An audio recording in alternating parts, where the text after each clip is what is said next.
জুলাই প্রতি বছর আসে, কিন্তু জুলাইয়ের শিক্ষা কি সরকার বারবার ভুলে যাচ্ছে? এমন বিস্ফোরণ মন্তব্য করে নতুন করে আলোচনায় এসেছেন জামাতের আমির ডক্টর শফিকুর রহমান। তিনি সরাসরি বলছেন, জনগণের রক্তের ইতিহাস কখনো চাপা থাকে না, আর সময় এলে সেই জুলাই আবারও স্মরণ করিয়ে দেয় ক্ষমতার আসল সীমা কোথায়। তার এই বক্তব্য ঘিরে এখন দেশ জুড়ে শুরু হয়েছে নতুন রাজনৈতিক আলোচনা। কেন তিনি এমন বললেন, আর সরকারের উদ্দেশ্যে তার বার্তায় কি লুকিয়ে আছে, আজকের প্রতিবেদনে জানাবো বিস্তারিত। তাই সম্পূর্ণ ভিডিওটি ধৈর্য সহকারে দেখার জন্য অনুরোধ করা হলো। একটি লাইক দিয়ে দেখুন সম্পূর্ণ ভিডিওটি।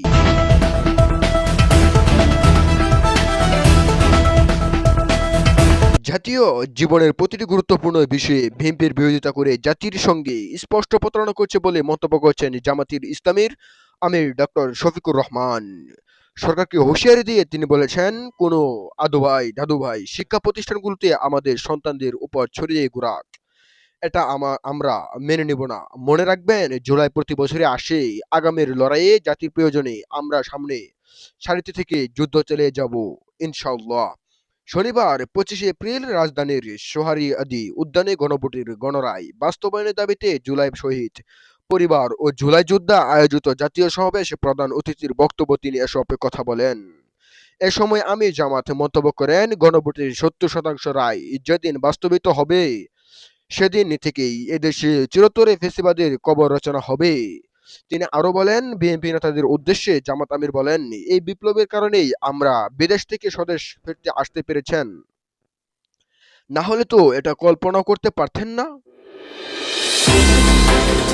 দেশের আইন শৃঙ্খলা পরিস্থিতির সমালোচনা করে তিনি বলেন, থানার ভেতরে ডাকসু নির্বাচিত প্রতিনিধিদের উপর হামলা ও সংসদ সদস্যের গাড়ি ভাঙচুর প্রমাণ করে দেশ কোন দিকে যাচ্ছে।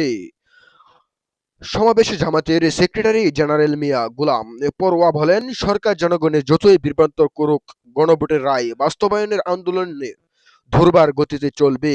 গণরায় বাস্তবায়ন না হলে রাষ্ট্র আবারও ফ্যাসিবাদী শাসনের দিকে অগ্রসর হবে। গণভোট বাস্তবায়ন না হলে সরকারকে নির্মম পরিণতি ভোগ করতে হবে। জামাতের নায়েবে আমির এটিএম আজহারুল ইসলাম বলেন, বাংলাদেশের একদলীয় শাসন আর কখনো ফিরে আসবে না। কোনো ফ্যাসিস্টেট সরকারকে আমরা মেনে নেব না, প্রয়োজনে জীবন দেব। বাংলাদেশ খেলাফত মজলিসের আমির মাওলানা মামুল হক বলেন, গণভোট নিয়ে দ্বিচারিত রাজনীতি শুরু করেছে বিএনপি। নির্বাচনের আগে হ্যাঁতে ভোট দেওয়ার কথা বললেও নির্বাচনে যেতে তা নিজেরাই মানছেন না। জুলাই সনদ অক্ষরে অক্ষরে বাস্তবায়নের এই বক্তব্য জাতিসংঘে আরেক প্রতারণা। মূলত তারা তাদের নোট অফ ডিসট্যান্স বাস্তবায়ন করতে চায়।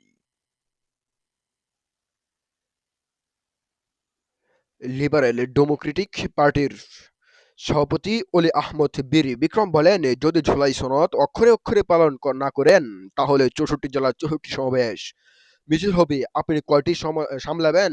64 জেলা থেকে আন্দোলন শুরু হলে সেটির সামাল দেওয়া ক্ষমতা আপনাদের নেই। তাই অহংকার করে ঘরে বসে থাকবেন না। অন্যদিকে জাতীয় নাগরিক পার্টির এনসিপি আহ্বায়ক নাহিদ ইসলাম বলেন, যেই বিএনপির জন্ম হয়েছে গণভোটের মাধ্যমে, তারই আজ গণভোটকে অস্বীকার করেছে। কার্যত তারা নিজেদের অস্তিত্ব অস্বীকার করেছে। বিএনপি আওয়ামী লীগ হয়ে ফেরার চেষ্টা করলে জনগণ রুখে দেবে। নাহিদ বলেন, নানা রকম কাঠ দিয়ে তেল ফুরিয়ে ফেলছে বিএনপি। ইতিহাসে মাত্র 2 মাসে এতটা অজনপ্রিয় হওয়ার মতো সরকার আগে ছিল না। আমরা সরকারকে প্রতিযোগিতা করতে প্রস্তুত ছিলাম, সহযোগিতা করতে প্রস্তুত ছিলাম, কিন্তু তারা সেই পরিবেশে রাখেনি, তাই আমরা সাহায্য করতে পারছি না। এই ছিল আজকের বিস্তারিত প্রতিবেদন। আমি আব্দুর রফ থাকছিলাম বাংলা আপডেট 24-এ।